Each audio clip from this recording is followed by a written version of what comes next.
Ndugu yetu ambaye anatoka Senate, Commissioner, anaitwa Mheshimiwa Kinyua kutoka kule Laikipia. Watu wa Malava, Bwana Yesu asifiwe. Nyonyesheni kwa mkono, Bwana Yesu asifiwe. Sisi tunataka kuambia Rais wa Jamhuri ya Kenya ambaye ni Commander in Chief.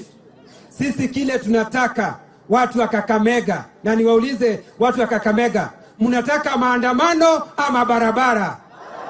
Watu wa Kakamega, mnataka stima ama maandamano? Watu wa Kakamega, mnataka maji ama maandamano?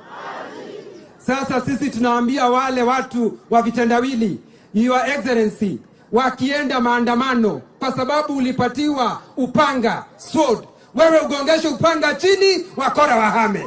Ugombeshe ukora chini, wakora wahame.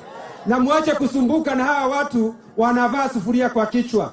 Kwa sababu nilipomuona Mheshimiwa Kioni akona sufuria kwa kichwa, nikaona na huyu namjua kwa sababu ni jinani yangu.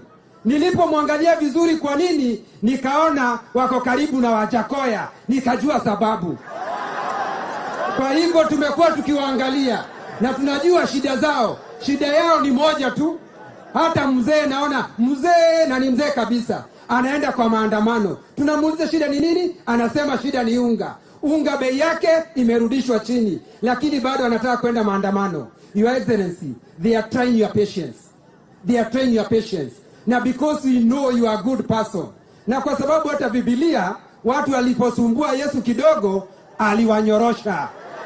Aliwanyorosha. Hatutakubali watu wasumbue, waharibu nchi yetu kama vile wale wakora waliharibu kanisa. Bwana Rais, na kuomba haki ya Mungu, fanya jambo. Asanteni sana na Mungu awabariki. Haya, wacha nimalizie hapo. Tuko hapa na